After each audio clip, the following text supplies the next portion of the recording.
11 मार्च को जाफर एक्सप्रेस हमले में दहशतगर्दों ने अफगानिस्तान में छोड़ा हुआ अमरीकी असलहा इस्तेमाल किया। वॉशिंगटन पोस्ट का इंकिशाफ। जारी तहकीकाती रिपोर्ट के मुताबिक अमरीकी सनतकार कोल्ट की बनाई हुई एक M4A1 कार्बाइन राइफल हमले की जगह से मिली। राइफल के सीरियल नंबर से जाहिर होता है कि ये अफगानिस्तान में अमरीकी अफवाज के हथियारों का हिस्सा थी। अमरीकी फोर्सेस ने 2021 में अफगानिस्तान से इंखला के वक्त ज़्यादातर असलहा छोड़ दिया था। बहुत से हथियार सरहद पार से पाकिस्तान में दहशतगर्दों के हाथों लग गए। अमरीका की नाकाम जंग के संगीन नताइज तालिबान के काबुल पर कब्जे के बरसों बाद भी सामने आ रहे हैं। पाकिस्तान खैबर पख्तूनख्वा बलोचिस्तान में दहशतगर्दी पर काबू पाने की कोशिश कर रहा है। कलअदम TTP और दीगर ग्रुप हमलों में अमरीकी राइफल्स, मशीन गन्स और नाइट विजन चश्मों का इस्तेमाल कर रहे हैं।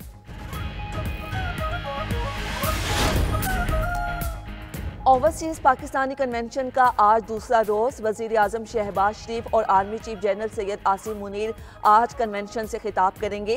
वजीर आजम ओवरसीज पाकिस्तानीज को इशाया भी देंगे। तकरीब से खिताब में सेक्रेटरी SIFC जमील कुरैशी ने खिताब में कहा, सरमायाकारों को तमाम सहूलतें फ्राहम कर रहे हैं। ओवरसीज पाकिस्तानीज के फंड्स की मुंतकली और वीज़ा मसाइल फौरी हल किए जाएं।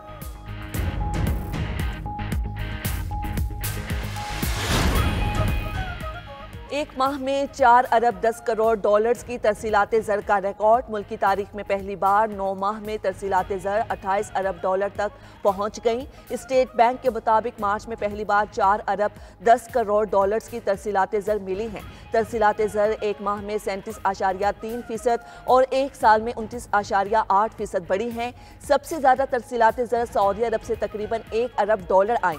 मुत्ताहिदा अरब अमारात से 84 करोड़ डॉलर, बरतानिया से 70 करोड़ डॉलर आए। वजीर आजम शहबाज शरीफ का रिकॉर्ड तरसीलात ज़र आने पर खुशी का इजहार। कहा, तरसीलात ज़र का रिकॉर्ड हुकूमती पॉलिसीज पर एतमाद की अक्कासी है। समुंदर पार मुकीम पाकिस्तानी हमारा असासा हैं। हुकूमत ओवरसीज पाकिस्तानीज को सहूलियात फ्राहम करने के लिए पुरअज़म है। वजीर आजम शहबाज शरीफ ने विफाकी काबीना का इजलास तलब कर लिया। अमरीकी वफ़द से मुलाकात के लिए राब्ता हुआ, ना दावतनामा आया। अमरीकी वफ़द से मुलाकात से मुतल्लिक स्पीकर ऑफिस से पूछूंगा। चेयरमैन PTI बैरिस्टर गौहर की इस्लामाबाद में मीडिया से गुफ्तगू। कहा, उनके साथ वफ़द से मुलाकात से मुतल्लिक कोई राब्ता नहीं किया गया। बानी PTI ने पहले ही कह रखा है, मुल्की मुफादात पर इत्तेफाक होना चाहिए। अगर हमसे कोई राब्ता होता तो हम ज़रूर जाते। दूसरी तरफ PTI के पार्लिमानी पार्टी इजलास में तेज़ जुमलों का तबादला हुआ।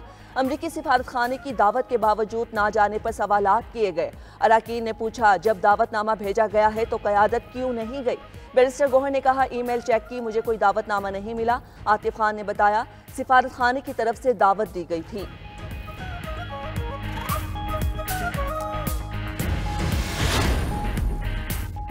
कौमी असम्बली में इसराइली बर्बरियत के खिलाफ करारदाद मुत्तफिका तौर पर मंजूर। करारदाद पर हुकूमत और तमाम पार्लिमानी अपोजिशन जमातों के दस्तखत मौजूद।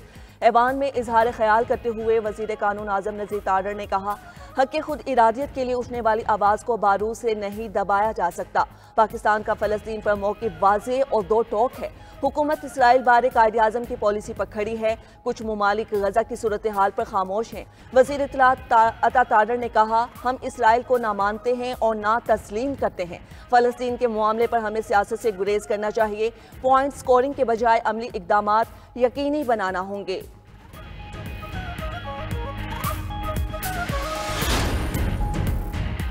फ़लस्तीनियों की शहादत होलोकास्ट से 10 गुना ज़्यादा हौलनाक है। बताया जाए, विफाक और पंजाब हुकूमत की फ़लस्तीन पर क्या पॉलिसी है?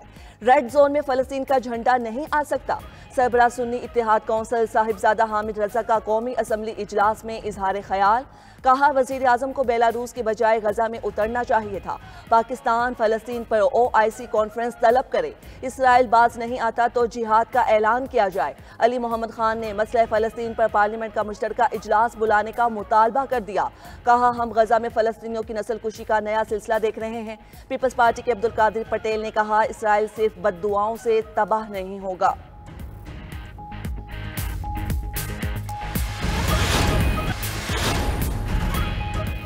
ईरान जौहरी हथियारों के ख्वाब देखना छोड़ दे, वरना संगीन रद्द अमल के लिए तैयार रहे। अमरीकी सदर डोनाल्ड ट्रंप की एक बार फिर ईरान को धमकी। कहा, ईरान हमसे मुआहिदा चाहता है लेकिन कैसे करना है ये उसे मालूम नहीं। ईरान जौहरी हथियार हासिल नहीं कर सकता।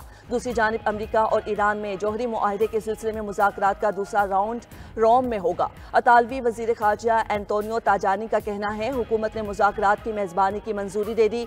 अमरीका और ईरान के दरमियान मुज़ाकरात हफ्ते को होंगे।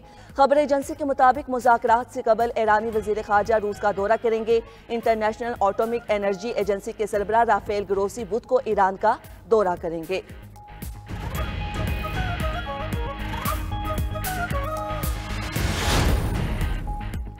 आलमी मार्केट में खाम तेल की कीमतों में कमी का रुझान। मुल्क में पेट्रोलियम मसनूआत ₹8.5 फी लीटर तक सस्ती होने का इम्कान।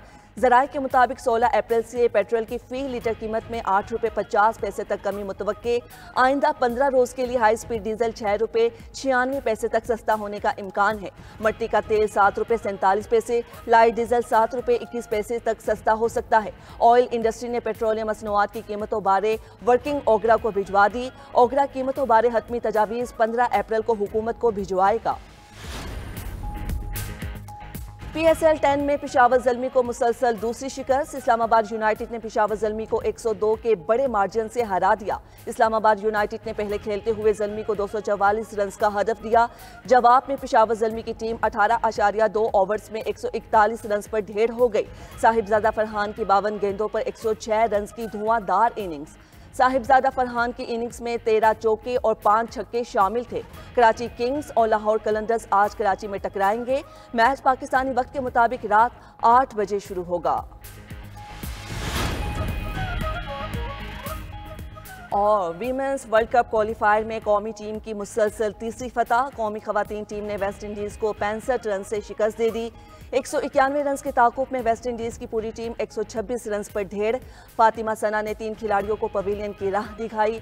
नशरा सिंधु और रामीन शमीम ने 2-2 खिलाड़ियों को आउट किया। सिद्रा अमीन 54 रन बनाकर टॉप स्कोरर रहे। चीनी सदर शी जिनपिंग का जनूब मशरक़ी एशियाई ममालिक का 3 रोज़ा दौरा। पहले मरहले में वियतनाम पहुँचे। हनोई में वियतनाम के सदर लो वोंग कोंग और वज़ीर आज़म फो मिन चिन से मुलाकात।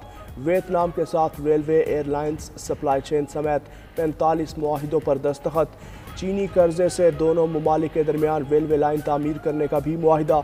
चीनी सदर ने कहा तिजारती जंगों में कोई फातह नहीं होता, दोनों ममालिक मिलकर अमरीकी टैरिफ की मुखालफत करें। चीनी सदर शी जिनपिंग वियतनाम के बाद कंबोडिया और मलेशिया का भी दौरा करेंगे। चीनी सदर की वियतनाम के रहनुमाओं के साथ मुलाकात बड़ी खूबसूरत थी। अमरीकी सदर ट्रंप का मुलाकात पर तंजिया तबसरा। कहा दोनों ममालिक ने इस बात पर फोकस किया कि अमरीका को कैसे नुकसान पहुंचाया जाए।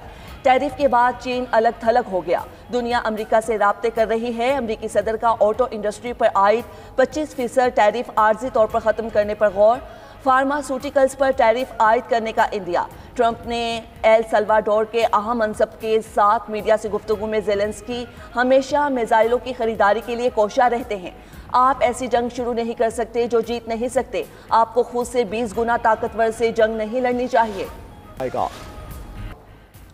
पाकिस्तान किसान इत्तेहाद का हुकूमत से गंदुम का 3900 रुपये फी मन रेट देने का मुतालबा। सदर खालिद खोखर कहते हैं काश्तकार 900 रुपये फी मन नुकसान में जा रहे हैं। पैदावारी लागत 3400 रुपये फी मन है। हमारी पैदावारी लागत में कमी नहीं आई मगर गंदुम की कीमत कम कर दी गई। गंदुम का मसला सिर्फ किसानों का नहीं बल्कि पूरे पाकिस्तान का है। गंदुम बहरान हल किया जाए, मसाइल हल ना हुए तो मजबूरन बच्चों के साथ एहतिजाज करेंगे और गंदुम जलाएंगे। उधर विफाकी वजीर फूड सिक्योरिटी ने इंकिशाफ किया है कि रवां साल विफाकी हुकूमत सरकारी तौर पर गंदुम की खरीदारी नहीं करेगी। वजारत फूड सिक्योरिटी ने तहरीरी जवाब जमा करा दिया।